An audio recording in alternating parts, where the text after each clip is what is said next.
The cabin filter is located behind the glove box. Open the glove box. Push in on both sides of the glove box to release the stops. Lower the glove box. Remove the glove box door. Unclip and remove the filter housing door. Remove the old filters from the housing and clean out any debris inside. Insert your new filter into the housing. With its airflow indicating arrow pointing down, reinstall the filter housing door.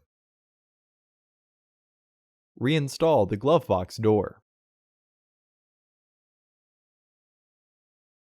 Partially close the glove box to re-engage the stops. Close the glove box. Order your parts today at filterheads.com. Also, please like our video and subscribe to our channel so you won't miss any new content.